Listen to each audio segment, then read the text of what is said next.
Praise the Lord. परमेश्वर की स्तुति हो जिसने ये सुंदर अवसर प्रदान किया कि एक बार फिर से मैं आपके बीच में ऑनलाइन आ सकूं और प्रभु की महिमा कर सके और हम लोग सीख सकें प्रकाशित वाक्य से कि परमेश्वर भविष्य में क्या क्या करने जा रहा है और क्या क्या घटनाएं घटित होने वाली हैं और परमेश्वर का सिंहासन कैसा है। आइए हम प्रार्थना करें। अनुग्रहकारी दयालु पिता परमेश्वर, आपको हृदय से धन्यवाद देते हैं प्रभु जी कि आपने सुंदर अवसर प्रदान किया कि एक बार फिर से हम लोग तेरे चरणों के पास आए और तेरी महिमा का कारण है। प्रभु जी, हम विनती प्रार्थना करते हैं, जितनी देर हम लोग तेरे चरणों पर रहते हैं, तेरी आत्मा की अगुवाई में सीखते हैं, प्रभु जी हमारे हृदयों को, हमारे मनों को, हमारी बुद्धियों को खोल दीजिए ताकि हम तेरी गूढ़ और गुप्त बातों को समझ सके। ये हमारे बस की बात नहीं है जब तक तेरी अगुवाई और तेरी आत्मा की प्रेरणा हमें न मिले। ये मनुष्य की बुद्धि से परे है। प्रभु जी, हम प्रकाशित वाक्य में से सीखने जा रहे, जिसके लिए तूने आदेशित किया, जो बाइबल में वर्णन है, प्रभु जी हम सबों की सहायता करें। आज हम तेरे सिंहासन के बारे में, स्वर्गीय दर्शन के बारे में, तेरे उस महापवित्रता के बारे में सीखते हैं।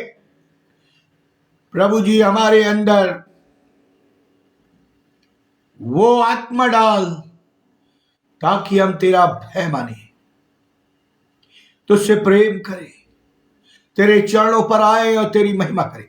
भाई अनुपम डेविड के लिए, उनके परिवार के लिए, हमारे लिए, हमारे परिवार के लिए, हम लोगों की सेवकाई के लिए, हम सबों की आवश्यकताओं के लिए और जितने ऑनलाइन जुड़े हुए हैं उन सबों के लिए बोलो, बातचीत कर प्रभु जी, ताकि वो तेरी महिमा कर सके, हमारे द्वारा तेरी महिमा हो सके।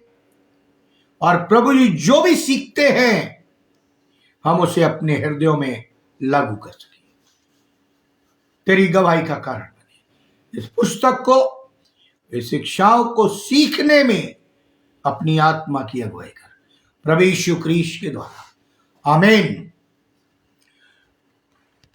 प्रकाशित वाक्य थोड़ा सा परिचय में देना चाहूंगा, क्योंकि जब मैंने उन कलीसियाओं का वर्णन किया था तब मैंने प्रकाशित वाक्य के ऊपर कोई बात नहीं कही थी। ये यूहन्ना दर्शन देखता है जो प्रकाशित वाक्य लिख रहा है, और इसका लेखक वही।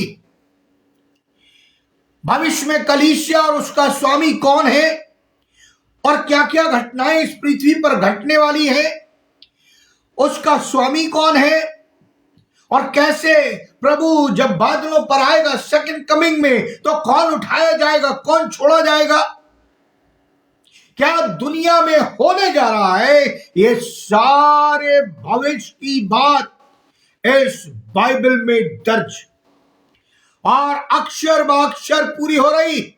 हम लोग धन्य लोग हैं जो हम अंत के समय में प्रवेश कर चुके हैं और अपनी इन्हीं आंखों से घटित हुए देख रहे हैं। इसलिए मसीहो विश्वास में दृढ़ हो जाओ। यह लगभग 95 ईस्वी में लिखी गई पुस्तक है। पुराने नियम की पुस्तक दानियल के समान है। प्रकाशित वाक्य भी यहूदी लोगों की एक विशेष शैली में लिखी गई, जो अपोकालिप्सिस अर्थात भेद प्रकट करने वाली पुस्तक कहलाती। इस पुस्तक की शैली नए नियम की पुस्तकों से भिन्न है। जो प्रकाशित वाक्य की पुस्तक है, जिसका हम अध्ययन करने जा रहे हैं, जो दुनिया में घटित होने वाली है, जो अनंत जीवन की बातें बताती है, इस पुस्तक की शैली नए नियम की सब पुस्तकों से भिन्न है। यह प्रश्नात्मक, प्रकाशात्मक पुस्तक मानी जाती, अर्थात ये पढ़ने वालों को परमेश्वर का संदेश दर्शनों द्वारा जो परमेश्वर की ओर से स्वर्गदूतों के द्वारा दिए गए हैं, ये बाइबल की अंतिम पुस्तक जिसका नंबर बाइबल के अनुसार 66 बुक, लास्ट बुक। इस संदेश, दर्शन, चिन्ह, प्रतीकात्मक भाषा अथवा सिंबॉलिक्स लोगों को डराने और भयभीत करने के लिए ऐसा लगता है लिखी गई। बहुत से लोग आज भी इस पुस्तक को पढ़ने से डरते, परंतु इस पुस्तक पढ़ने वालों को विशेष आशीष की प्रतिज्ञा की गई। यदि आप देखें प्रकाशित वाक्य उसका पहला अध्याय और उसका 3 पद, जो कुछ हमने देखा और जो कुछ सुना उसका सुसमाचार तुम्हें भी देते हैं, इसलिए कि तुम भी हमारे साथ सहभागी हो और हमारी यह सहभागिता पिता के साथ और उसके पुत्र के साथ है। और ये बातें हम इसलिए लिखते हैं कि हमारा आनंद पूरा हो जाए। यह प्रतिज्ञा हमारे लिए परमेश्वर की तरफ से कि हमारा आनंद पूरा हो जाए। हालांकि मनुष्य, पापी मनुष्य के लिए इस पुस्तक के दर्शन भय का कारण, अर्थात या परंतु आरंभ से लेकर अंत तक ये पुस्तक इसके संदेश विश्वासी के लिए आनंद और आशीष का कारण है, जैसा मैंने पढ़ा। और लेकिन जो प्रभु यीशु मसीह पर विश्वास नहीं करते, उसकी गवाही नहीं देते, ये उनके लिए कष्टदायक। प्रकाशात्मक दर्शन हमेशा असाधारण, बहुधा अस्वाभाविक होते। उनका अधिक संबंध परमेश्वर के उस महान कार्यों से है, जैसे मनुष्य की बुराई पर जीत पाने में, उसकी मध्यस्थता करने में, अपना प्रत्यक्ष राज्य स्थापित करने एवं नया आकाश, नई पृथ्वी का युग प्रारंभ करना। जबकि उत्पत्ति की रचना की पुस्तक यानी उत्पत्ति सृष्टि की पुस्तक है, जैसा हम और आप जानते हैं, जो बाइबल की पहली पुस्तक है, और प्रकाशित वाक्य निष्पादन की पुस्तक, जो अंतिम समय जिसमें हम चल रहे हैं कि घटनाओं की प्रभु यीशु मसीह के युग या उसके पुनः आगमन की, उसके अंतिम समय के राज्य और अनंत काल की अपेक्षा करती। इस पुस्तक को पढ़ने से मालूम होता है कि लिखने के समय सताव का युग था, जब यूहन्ना दर्शन देखता है और इस पुस्तक को लिखता। बहुत सताव का युग था। कलीसिया भीतर और बाहर दोनों ओर कठिन समस्याओं से घिरी हुई थी। आज भी कलीसिया भीतर और बाहर कठिन समय से गुजर रही। प्रारंभिक कलीसिया के अनुसार रेवलेशन लिखने का समय डोमिटियन के राज्यकाल 81 से 96 ईस्वी का अंतिम भाग माना जाता। पुस्तक में वर्णन या वर्णित सताव की पृष्ठभूमि का डोमिटियन को प्रतिबंधित करती, यानी उसके दौर को। अगर आपको बाइबल में से पढ़ना है, मैं रेफरेंस दे देता हूं, आप पढ़ लीजिए या लिख लीजिए।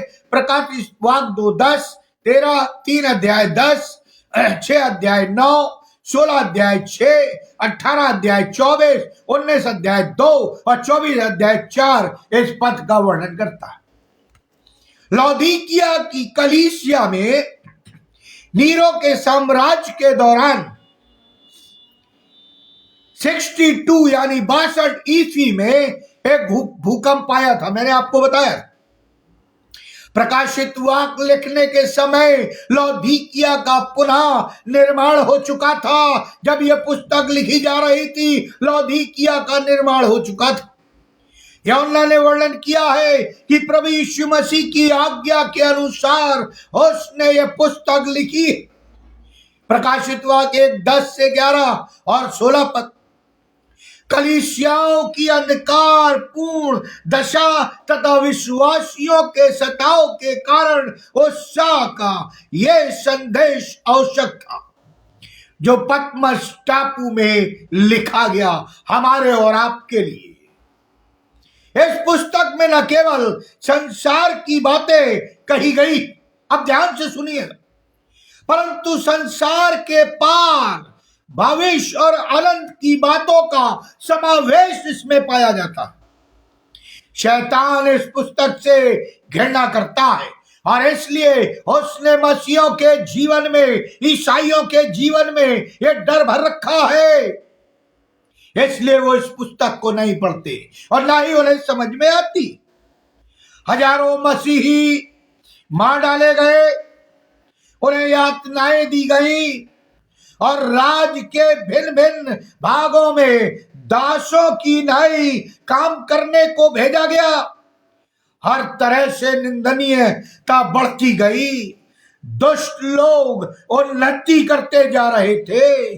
सरकारी आज्ञानुसार राज्यों की उपासना प्रबलता से लागू की जा रही थी। यानी जो राज निर्णय ले लेता था उन्हें किसी के धर्म और किसी के भाष से, किसी की कोई भी चीज से मतलब नहीं था, बस उन्होंने लागू कर दी। जैसा आज के दिनों में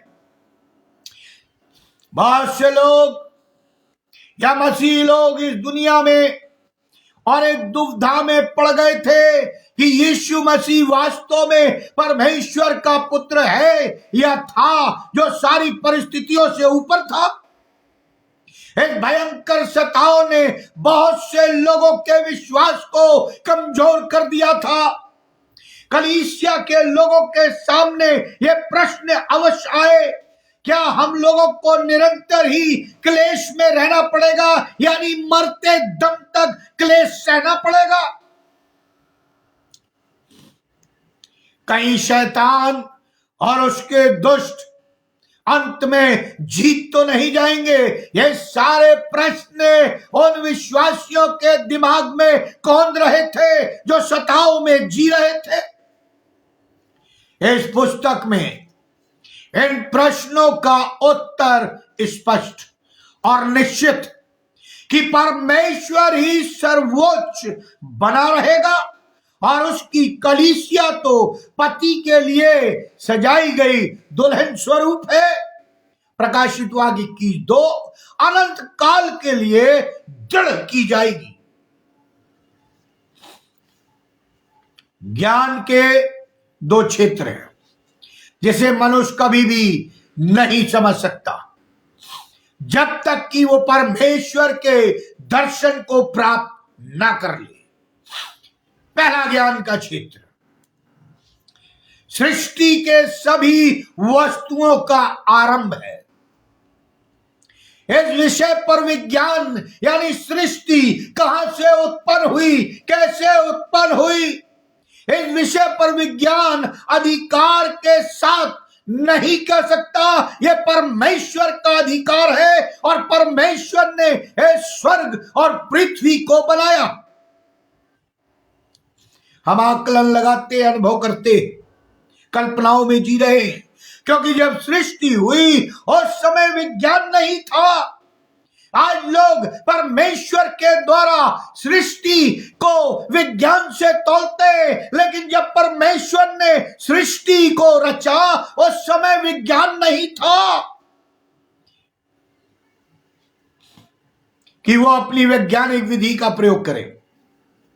केवल तत्व ज्ञानी या दार्शनिक ही इस विषय पर विचार कर सकते हैं।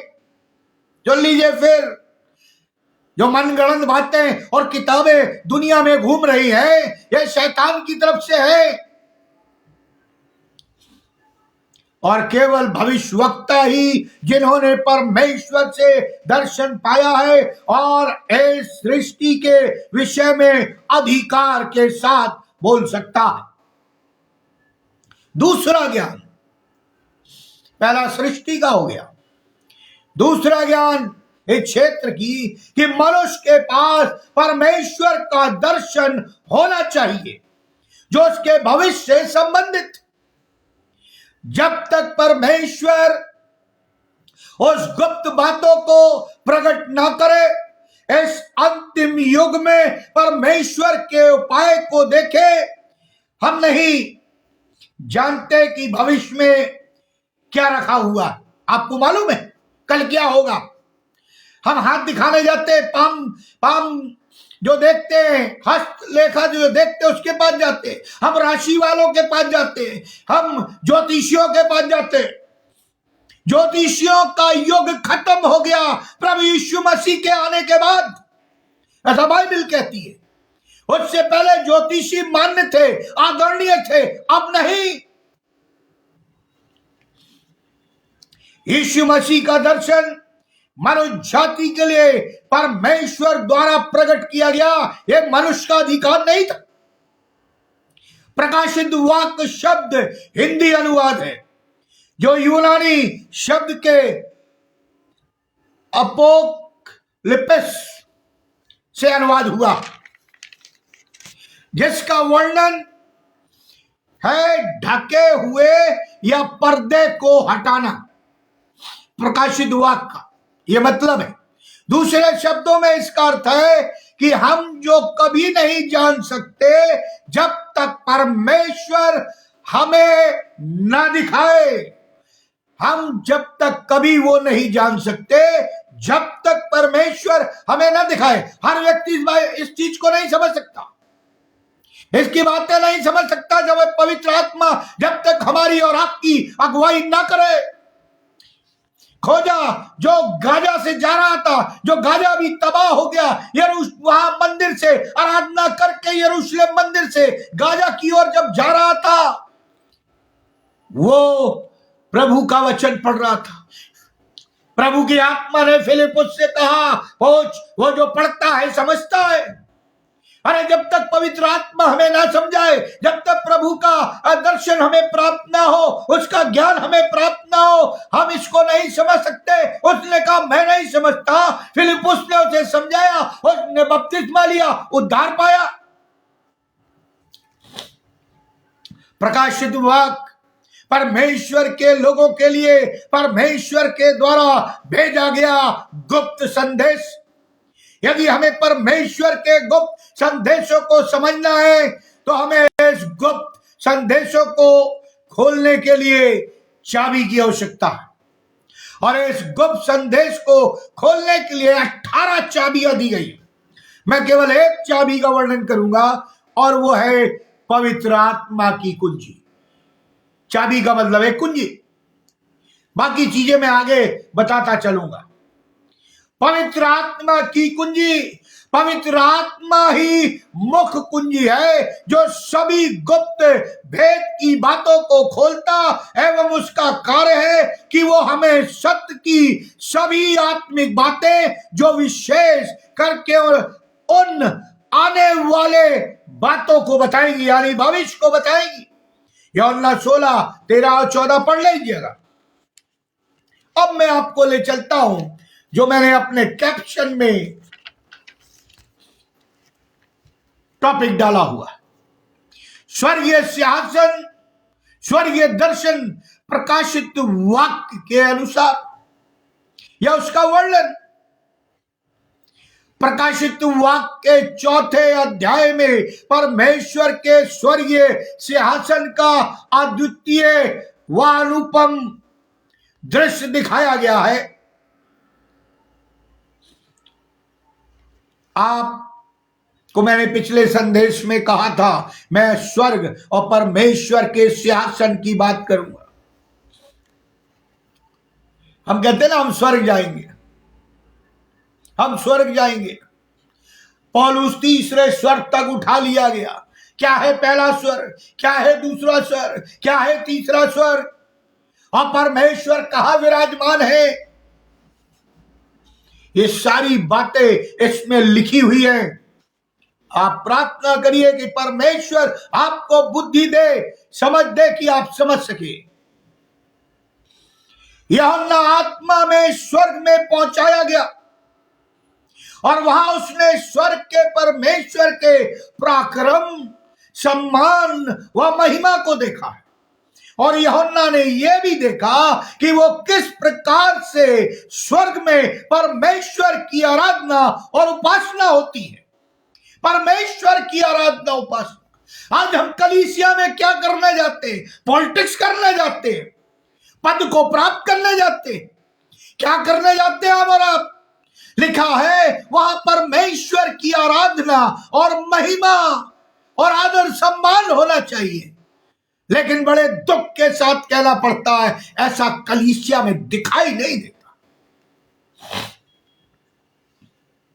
प्रभु यीशु ने यूहन्ना को कलीसियाओं की वर्तमान दशा वैसी बताई जैसा वो देखता है। मैंने 7 कलीसियाओं के बारे में आपको बताया। यीशु यूहन्ना को आने वाली घटनाएं ईश्वरीय दृष्टिकोण से पुनः दर्शाता है। उस स्थान का दर्शन यूहन्ना को दिया गया जहां उसे यीशु को पूरा अधिकार है।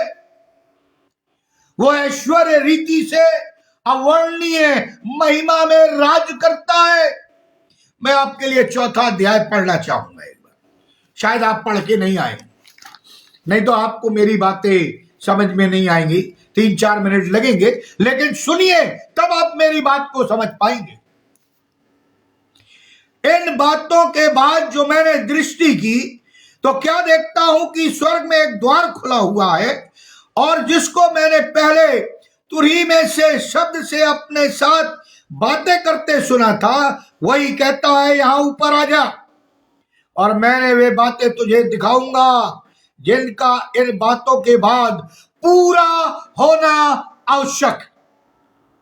परंतु मैं आत्मा में आ गया और क्या देखता हूं कि एक सिंहासन स्वर्ग में रखा है, और उस सिंहासन पर कोई बैठा है।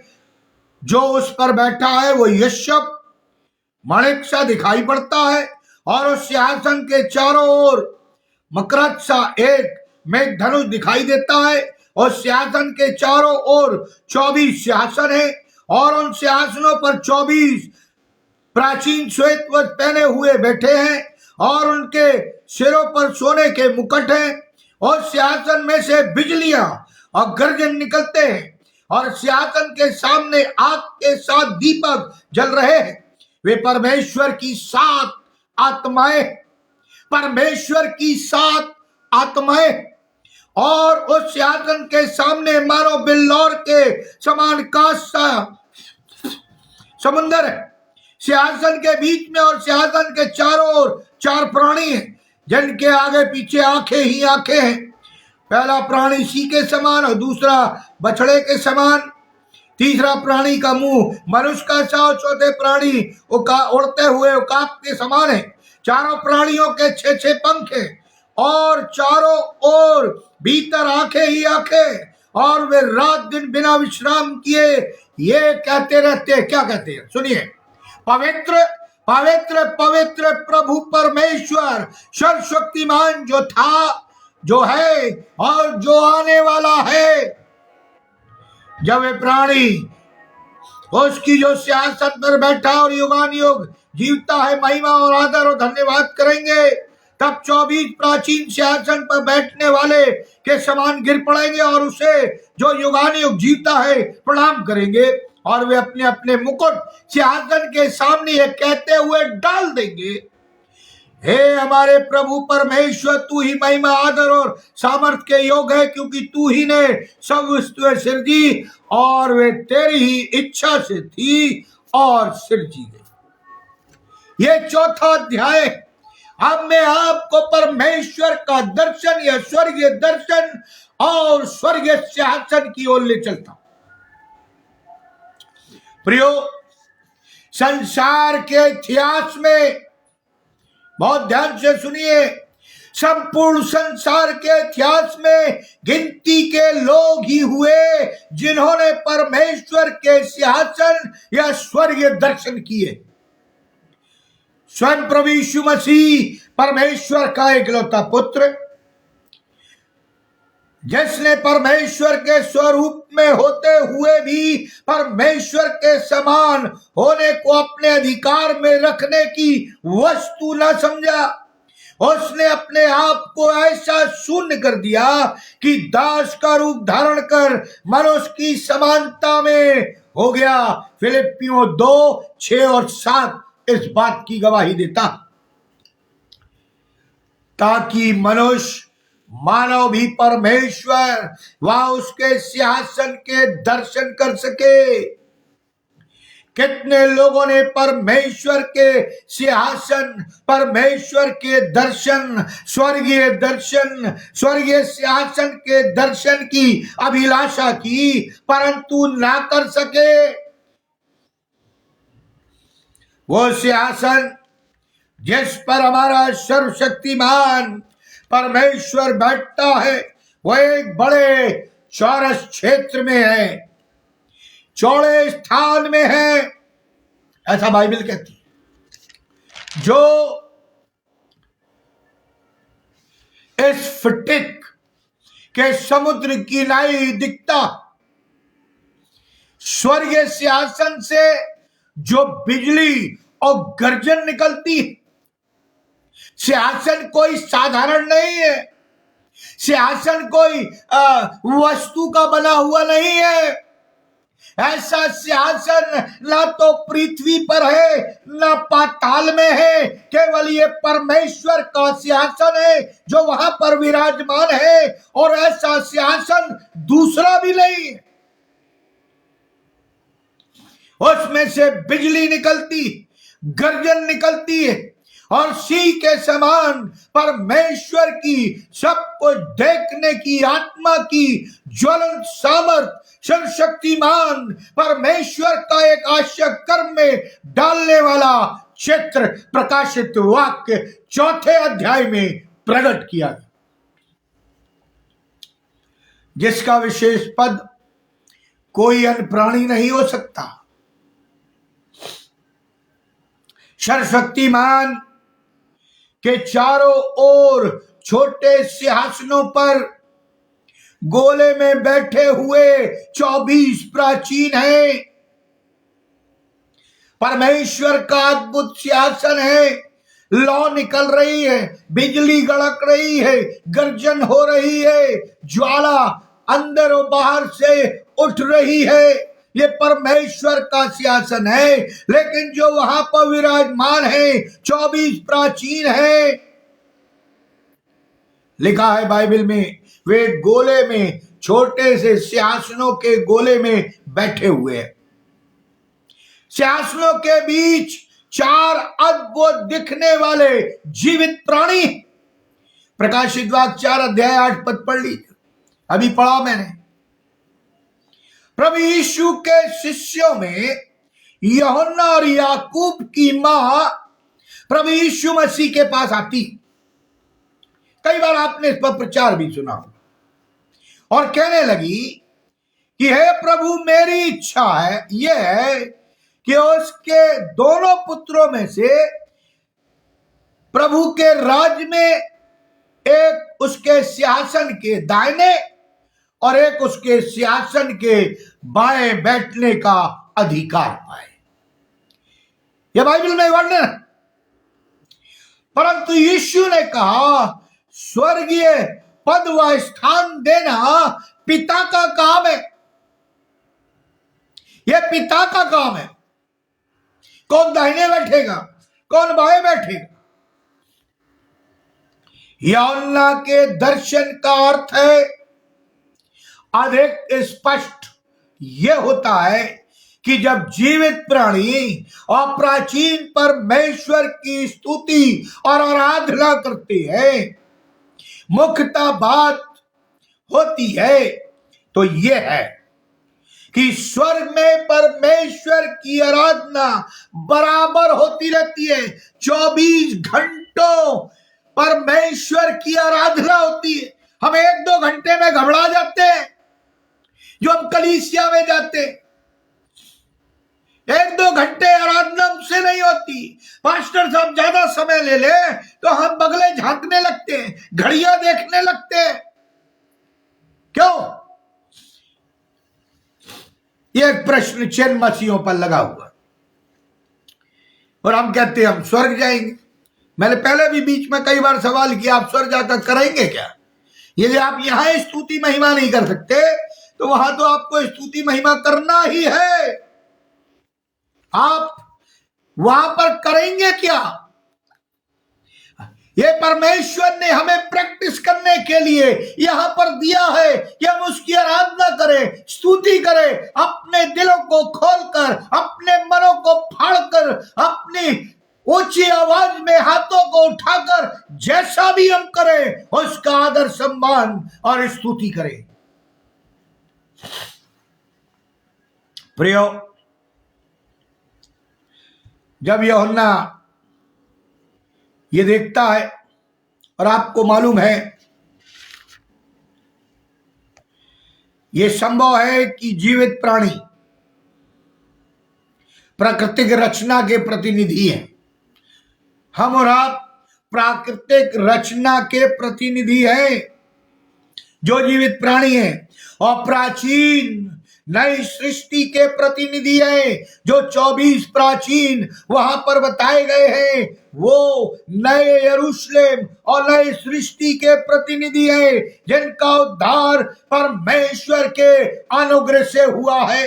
हमारा और आपका उद्धार प्रभु यीशु मसीह के बलिदान से हुआ है। कई लोग प्रश्न करते हैं, मूसा पाप में मर गया, हारून उठा लिया गया, नाना प्रकार की चीजें, नूह का क्या होगा, फलाने लोगों का क्या होगा। जब यीशु मसीह तो बलिदान बाद में हुआ, वो सुन ले कान खोलकर, उनका परमेश्वर ने अपने अनुग्रह से उद्धार किया है।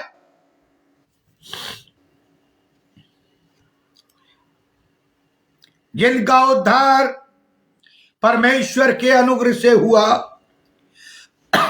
प्राचीन क्यों अपनी आराधना जीवित प्राणियों की अपेक्षा इतनी सार्थकता से करते हैं? प्रकाशित वाक्य उसका 7 अध्याय 11 पद में आपके लिए पढ़ना चाहूं। देखिए क्या लिखा है। और सारे स्वर्गदूत और सिंहासन और प्राचीन और चारों प्राणियों के चारों ओर खड़े हैं। फिर वे सिंहासन के सामने मुंह के बल गिर पड़े और परमेश्वर को दंडवत करके कहा, आमीन। हमारे परमेश्वर की स्तुति और महिमा और ज्ञान और धन्यवाद और आदर और सामर्थ और शक्ति युगान युग बनी रहे, आमीन। प्रियो, आज हमारी आराधना में आमीन शब्द बड़ा धीरे उपयोग में आता है, शायद हमें विश्वास नहीं। अपने प्रयत्न से कोई भी स्वर्गीय पराक्रम को देख नहीं सकता। फिर सुन लीजिए, कोई भी मनुष्य अपनी सामर्थ, अपना पद, अपना पैसा, अपनी बुद्धि, अपना ऐशो आराम से परमेश्वर या स्वर्गीय पराक्रम को नहीं देख सकता जब तक परमेश्वर ही उसे ना चुने। पौलुस, परमेश्वर ने पौलुस को चुना कि उसे स्वर्गीय दर्शन कराए। 2 कुरिन्थियों उसका 12 अध्याय 3 से 4 पद निकालिए आप। 2 कुरिन्थियों उसका 12 अध्याय 3 और 4 पद मैं इसलिए पढ़ रहा हूं ताकि आपको मेरी बात समझ। मैं ऐसे मनुष्य को जानता हूं, न जाने दे सहित न जाने दे रहित, परमेश्वर ही जानता है, कि स्वर्ग लोक पर उठा लिया गया और ऐसी बातें सुनी जो कहने की नहीं, और जिसका मुंह पर लाना मनुष्य को उचित नहीं। कौन सी आज्ञा है? तू अपने परमेश्वर का नाम व्यर्थ में ना लेना। अब मैं आपको लिखा है तीसरे स्वर्ग का क्या अर्थ है। कई लोग तीसरे स्वर्ग तक उठाए गए, फिर मैं आपको पहला, दूसरा, तीसरा स्वर्ग बताता हूं। ऊपर आंख उठाकर जिस असीमित खुले आकाश को हम देखते हैं उसे 3 भागों में बांटा गया। हम आंख उठाए तो हमें आकाश यानी नीला आसमान दिखाई देता। पहला स्वर्ग बाइबल के अनुसार जिसे हम आकाश कहते हैं, जिसमें पक्षी उड़ते हैं, जिसमें वायुयान उड़ते हैं, जिसमें हम और आप छलांग लगाते हैं, यह पहला स्वर्ग। आपको उसमें भी नहीं दिखाई देगा। दूसरा स्वर्ग जिसमें हम अतः अंतरिक्ष या स्पेस कहते हैं, जिसमें आजकल मनुष्य जा रहा है, रहने की ख्वाहिश कर रहा है। तीसरा स्वर्ग अर्थात स्वर्गलोक, दूसरा कुरिन्थियों उसका 12:3 और 4 पद मैंने आपके सामने पढ़ा, जहां पर परमेश्वर का सिंहासन है, सर्वोच्च सर्वसुंदर स्थान है, जिसे स्वर्ग व सर्वोच्च स्वर्ग कहा गया। डिट्रोनॉमी व्यवस्था विवरण उसका 10 अध्याय,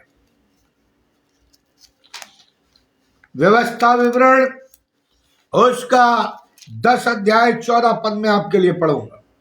स्वर्ण स्वर्ग और सबसे ऊंचा स्वर्ग भी और पृथ्वी और उसमें जो कुछ है वो सब तेरे परमेश्वर यहोवा ही का है। नहेमिया, प्रियो, नहेमिया के बारे में आपने पढ़ा होगा। नहेमिया के बारे में आपने सुना होगा। क्या लिखता है नहेमिया? 9 अध्याय निकाल लीजिए नहेमिया का। नहेमिया का 9 अध्याय मैं इसलिए पढ़ रहा हूं कि आप मेरी बात को समझे। 9 अध्याय और उसका 6 पद देखिए क्या लिखा हुआ है। तू ही अकेला यहोवा है, स्वर्ग वरन सबसे ऊंचे स्वर्ग और उसके सब गण और पृथ्वी और जो कुछ उसमें है और समुद्र और जो कुछ उसमें है, सभी को तू ही ने बनाया और सबों की रक्षा तू ही करता है और स्वर्ग की समस्त सेना तुझी को दंडवत करती। यह बाइबल कह रही है। प्रियो, ये केवल परमेश्वर की सामर्थ्य है कि वो महासागर को चुल्लू से नापता है और आकाश को अपनी उंगली की नोक से या बीते से। यशाया 40:12 इस बात की गवाही देता है। कोई भी परमेश्वर के सिंहासन से ऊंचा नहीं हो सकता। लूसीफर ने कोशिश की और शैतान बन गया। लूसीफर ने कई स्वर्गदूतों को बहकाया जो दुष्ट आत्माएं बन गई। वो भोर का तारा गिरी हुई प्रेतात्मा बन गया। यशाया 14 अध्याय 12 से 15 पद यदि आप पढ़े तो आपको मालूम हो जाएगा कि क्या कह रहा है यशाया। यशाया ने क्या कह दिया। ये उसी सोर या लूसीफर के बारे में बताया गया। यहां पर जब यूहन्ना दर्शन देखता है तो हम बाइबल में एक पुस्तक पाते हैं, यहेजकेल की पुस्तक। यहेजकेल को दर्शन दिया गया 30वें वर्ष के 4थे महीने के 5वें दिन, जब मैं निर्वासित बंदियों के बीच कबार नदी के तट पर था, तब ऐसा हुआ कि स्वर्ग खुल गया और मैंने परमेश्वर के दर्शन देखे। ये यहेजकेल कह रहा है, वो लिख रहा है यहेजकेल 1 अध्याय 1 और 4 पर। जब मैं देखने लगा तो मैंने देखने में उत्तर दिशा से बवंडर आते देखा। भारी घटनाओं में आग निरंतर कौंध रही थी, उसके चारों ओर तीव्र प्रकाश था और उसके मध्य आग के बीच में चमकीली धातु सा कुछ था। ये यहेजकेल दर्शन देख रहा। जब मूसा परमेश्वर से जिद करने लगा कि परमेश्वर मुझे अपने मुख का दर्शन दे, परमेश्वर मूसा से बहुत प्रेम करता, मूसा से बातें किया करता, मूसा के साथ चलता था। तब उसने कहा दर्शन दे, तो परमेश्वर ने मूसा को दर्शन दिया झाड़ी का। पढ़ा होगा, झाड़ी का दर्शन दिया।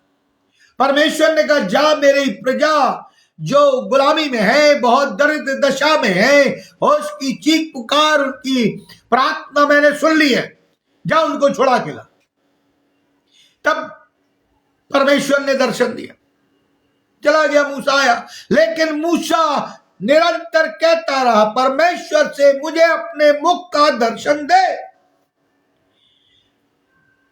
और वो इसमें सफल भी हुआ। लेकिन परमेश्वर ने कहा मेरे मुख का दर्शन कोई नहीं कर सकता, नहीं तो मनुष्य मर जाएगा, इसलिए मैं तुझे अपनी पीठ का दर्शन करा। और आप भी जानते हैं, जब परमेश्वर मूसा के सामने से निकला, मूसा को कुछ दिखाई नहीं दिया, केवल एक प्रकाश। आज कई लोग प्रभु यीशु का दर्शन पाते हैं, उन्हें ज्योति दिखाई देती है, प्रकाश दिखाई देता है। कई लोग जब मूसा के सामने से परमेश्वर निकला तो ऐसे ही नहीं निकल गया, लेकिन भूडोल होने लगे, आंधियां चलने लगी, हवाएं दौड़ने लगी, बिजलियां कड़कने लगी, पहाड़ थरथराने लगा। और जब परमेश्वर वहां से निकला तब मूसा उसे देख नहीं पाया, केवल उसको चकाचौंध दिखाई दी। और इतनी चकाचौंध थी कि मूसा के चेहरे से किरणें निकल, उसे साधारण मनुष्य नहीं देख पाया। लोगों ने कहा मूसा अपने ऊपर चादर डाल ले, क्योंकि किरणें निकल रही हैं जो हमारे बस की बात नहीं है कि हम तुझे देख सके। कितना सामर्थी, कितना भव्य, कितना ज्योति में हमारा परमेश्वर है, और हम ऐसी बात करते हैं परमेश्वर के प्रति। शर्म आनी चाहिए। यशाया 14:12 में तथा यहेजकेल 1:4 में एक बात स्थापित होती है कि पृथ्वी की दिशाओं के हिसाब से इस आकाश मंडल की उत्तर दिशा में वो विशेष पवित्र स्थान है जो सर्वोच्च स्वर्ग है तथा जहां परमेश्वर का सिंहासन है। अगली ओर चले, क्योंकि टाइम बहुत तेजी से जा रहा है। अगली बात, दर्शन में यहेजकेल ने क्या देखा? वो लिखता है यहेजकेल 10:1 में, तब मैंने दृष्टि की और देखा करूबों के सिरों के ऊपर जो आकाश मंडल था उसमें नीलमणि के समान कुछ दिखाई दिया जिसका रूप सिंहासन का सा था।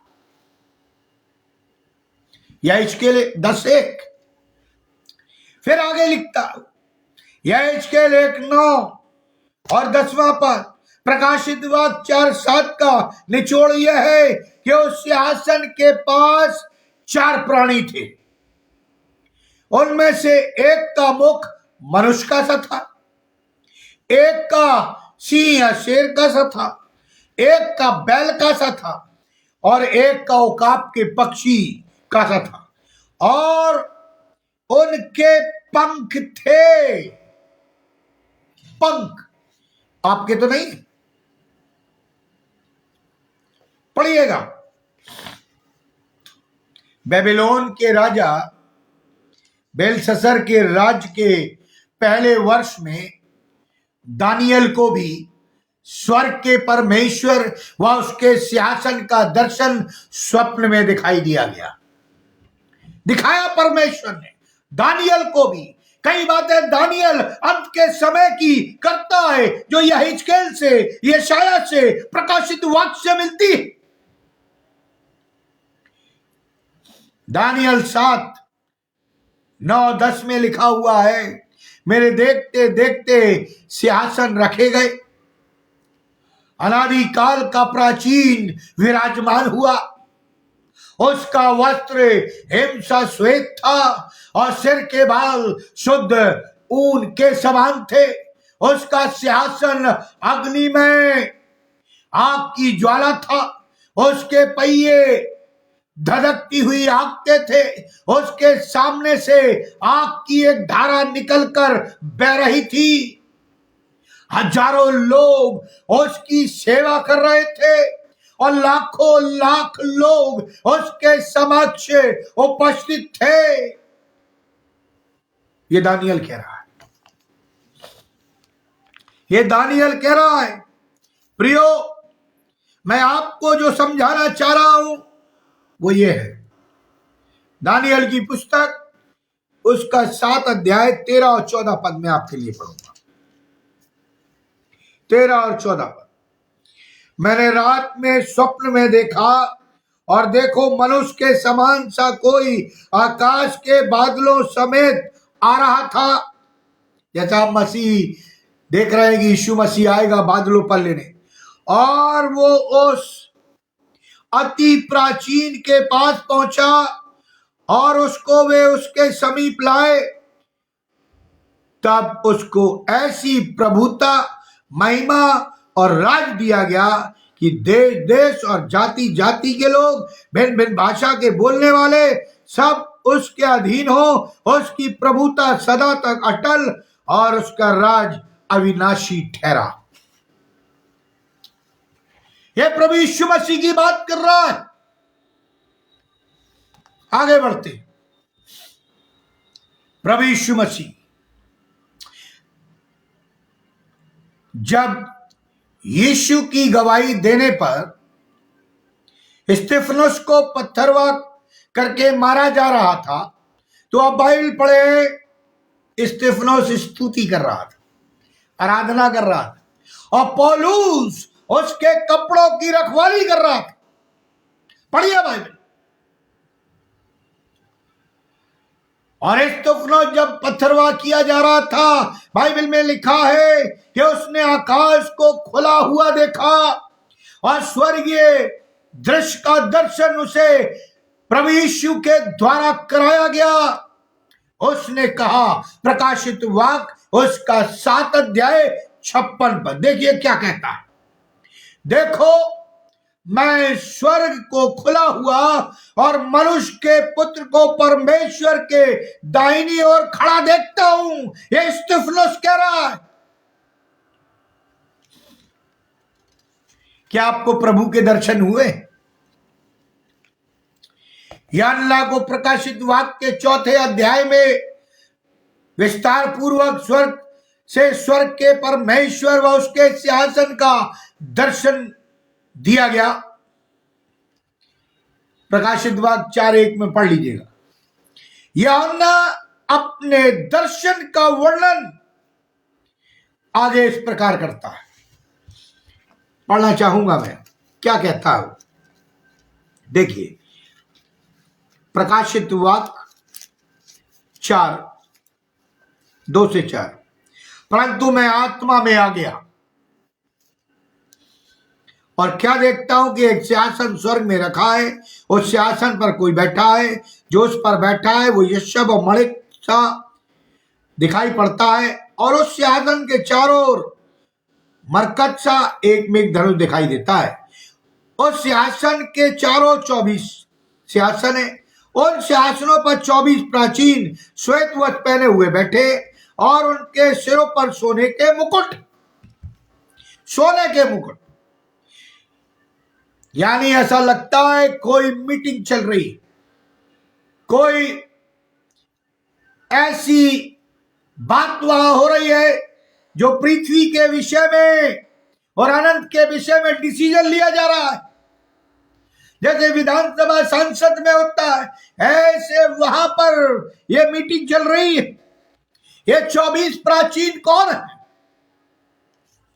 बाइबल अध्ययनकर्ताओं के अनुसार, स्कॉलर के अनुसार, ये इस्राएल के 12 गोत्रों का न्याय करेंगे। जो ये 24 प्राचीन है, मत्ती रचित सुसमाचार उसका 19 अध्याय और उसके 28 पद में देखिए क्या लिखा हुआ।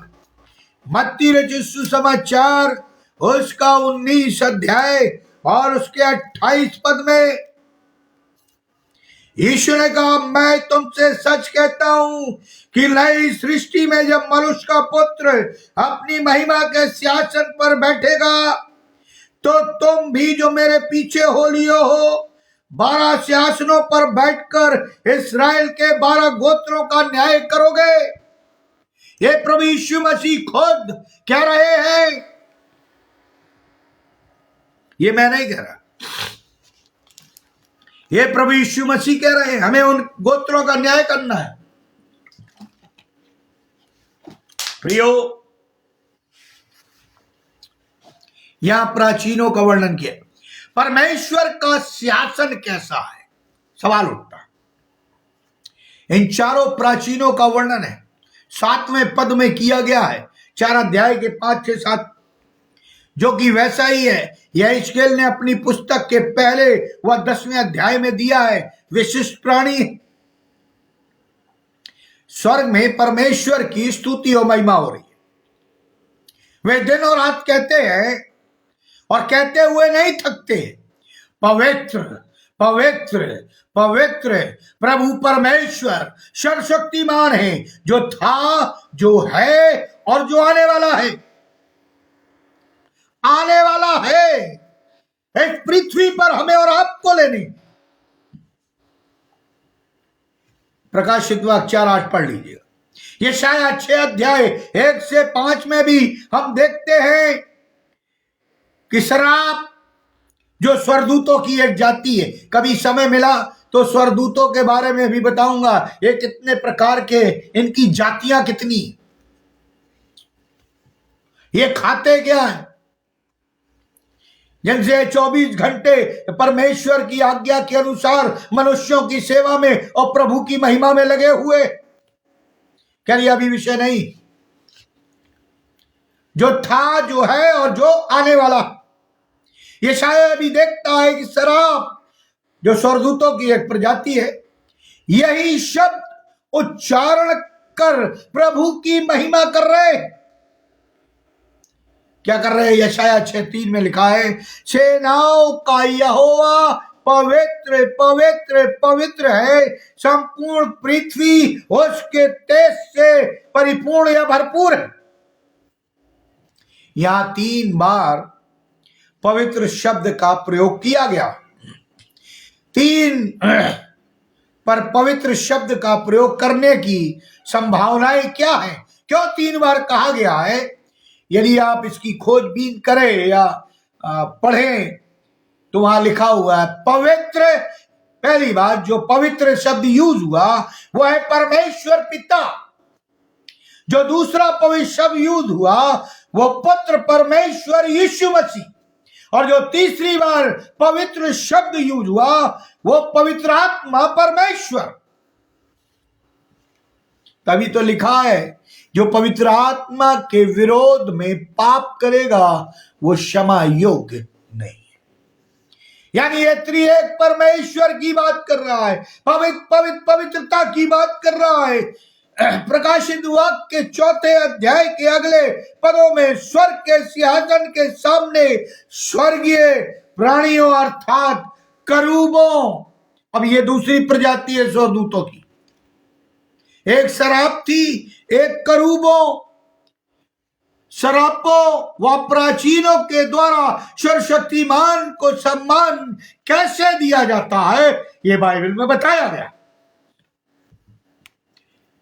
पढ़िए आप। प्रियो, हम कैसे स्तुति आराधना कर रहे हैं? क्या जो हमारी कलीसिया में स्तुति आराधना हो रही है वो परमेश्वर के स्वर्ग के फ्रेमवर्क के आधार पर हो रही है? इसमें स्तुति आराधना करने का नियम या मापदंड दिया गया है। इस पर भी मैं बोलूंगा कभी समय मिला। रेवलेशन यानी 4:9 से 11 पदों में मेरा कंक्लूजन है। मैं अब कंक्लूजन की ओर बढ़ रहा हूं, ज्यादा टाइम नहीं लूंगा, 5 से 7 मिनट लूंगा। परमेश्वर का सिंहासन आकाश मंडल था, चबूतरे पर सिंहासन के समान कुछ था। सिंहासन नीलम का था। प्राचीन समाज में नीलम बहुत मूल्यवान रत्न हुआ करता था। 4 प्राणियों का वर्णन नबी यहेजकेल, नबी दानियल, यूहन्ना ने विस्तार से किया, परंतु परमेश्वर के वर्णन में उनकी लेखनी काम नहीं देती, यानी वो सही वर्णन नहीं कर पाए। उनकी बुद्धि फेल हो गई। जो देखा, जो आत्मा ने लिखाया, केवल वही लिखा, अपनी बुद्धि का प्रयोग नहीं किया, क्योंकि उन्हें समझ ही नहीं आया। वह इतना ही कह सके, कमर पे के ऊपर का भाग चमकाए हुए पीतल के समान, कमर के नीचे का भाग में अग्नि, और भीतर और बाहर आग धधक रही थी। और उसके चारों ओर का प्रभामंडल बादलों में धनुष के रूप में था। भव्य परमेश्वर हमारा है कि वर्णन से बाहर है। मैंने बताया यहूदियों के लिए, यहूदी मानते हैं कि परमेश्वर, उसके सिंहासन और स्वर्ग की वर्णन नहीं की जा सकती, मनुष्य नहीं कर सकता। यहूदियों के लिए परमेश्वर अदृश्य और अवर्णनीय था, जिसका वर्णन नहीं किया जा सकता। मनुष्य परमेश्वर को देखकर जीवित नहीं रह सकता था, और आज भी नहीं रह सकता, क्योंकि वो अति पवित्र है। हाजिरा, कंक्लूजन में चल रहा हूं। हाजिरा, याकूब, मूसा, गिदोन, मनो, उत्पत्ति 16:13, उत्पत्ति 32:30, निर्गमन 33:20 से 23, निर्गमन 6:22, निर्गमन 12:22 ने परमेश्वर का दर्शन किया। जिनके नाम मैंने लिए हैं, इन्होंने परमेश्वर का दर्शन किया, जो मनुष्य के रूप में था, पर बाद में स्वर्गदूत के रूप में आया। क्योंकि एक जगह मूसा के द्वारा लिखा गया, उत्पत्ति में मूसा का वर्णन है, निर्गमन में वर्णन है कि मूसा जलती हुई झाड़ी में परमेश्वर का दर्शन पाता है, और एक जगह लिखा दूत का दर्शन पाता है। अन्य प्रगटीकरण जैसा था। नबी यशाया, यहेजकेल ने दर्शन में परमेश्वर को देखा। मूसा से परमेश्वर जलती झाड़ी में बातें की, निर्गमन 3:1-6। नबी यशाया ने केवल उसकी वाणी सुनी। यशाया ने वाणी सुनी। नबी यशाया का दर्शन विस्तृत था। यदि आप पढ़ना चाहें तो आप घर पे पढ़ सकते हैं। यशाया 6 अध्याय आप घर पे पढ़ लीजिए, आपको मालूम हो जाएगा।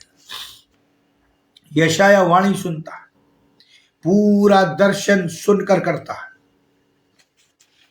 प्रियो, परंतु नबी यहेजकेल अनंत का द्वार कुछ अधिक खोल देते हैं, यानी स्वर्ग का द्वार के वर्णन को अधिक बढ़ा देते हैं और परमेश्वर की मानव जैसी आकृति देखते हैं। कहां पर? स्वर्ग में। लिखा है परमेश्वर ने जगत से ऐसा प्रेम किया कि उसने अपना एकलौता पुत्र दे दिया। वही एकलौता पुत्र मानव के रूप में इस धरती पर आया। कुछ समय के बाद हम बड़ा दिन या क्रिसमस मनाएंगे।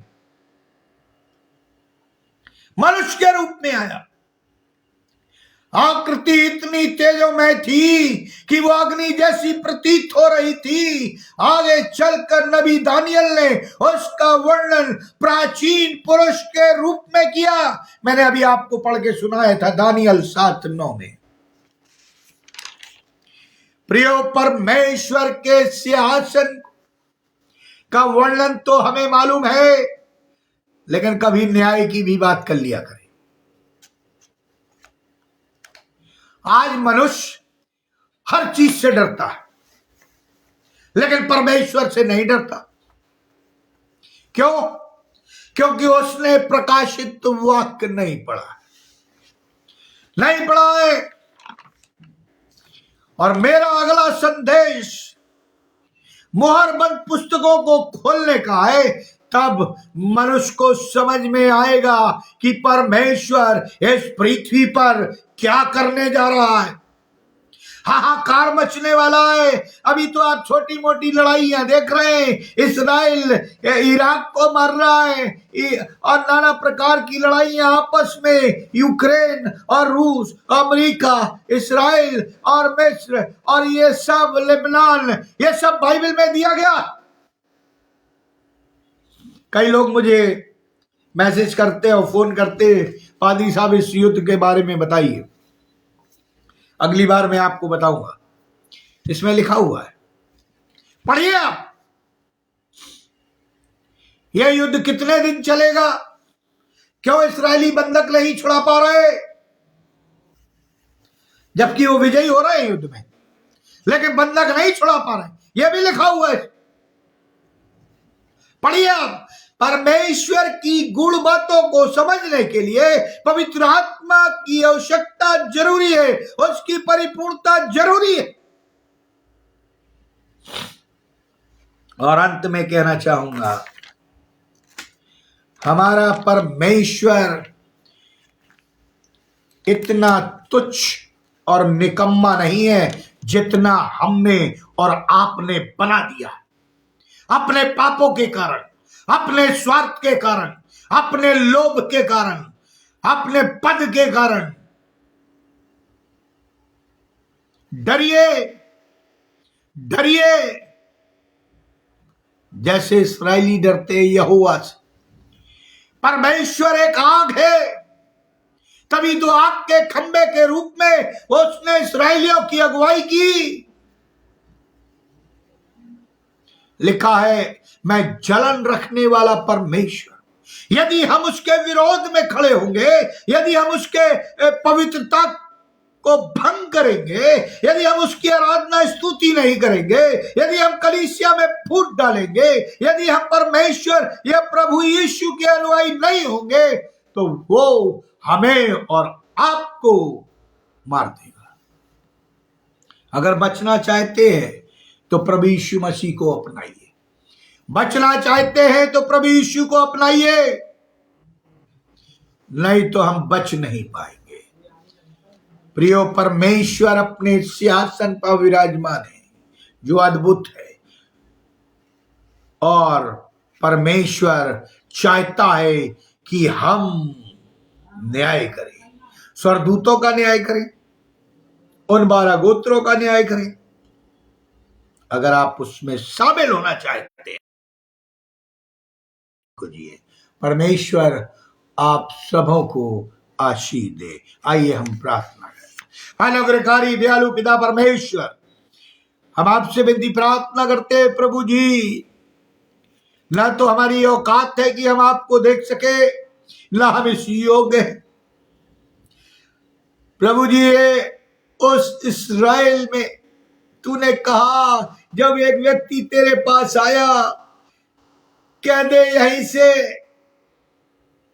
वो मेरा बालक ठीक हो जाएगा, तुझे आने की आवश्यकता नहीं, मुझे तुझ पर इतना विश्वास है।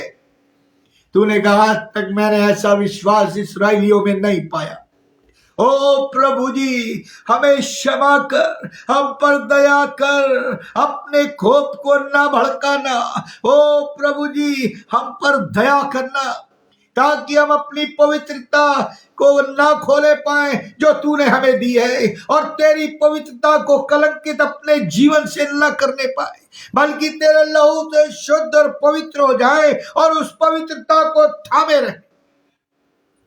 प्रभु जी दया करना, इस पुस्तक को समझने के लिए दया करना, हमारी बुद्धि ज्ञान को खोल देना प्रभु जी, ताकि हम उन गुण बातों को जो अंत के समय में यूहन्ना ने दर्शन देकर लिख दिया है प्रभु जी, हम उसको समझ सके और अपने आप को तैयार कर ले, ताकि जब तू आए तो हम बादलों पर उठाए जाए, हम महाक्लेश में प्रवेश ना करें।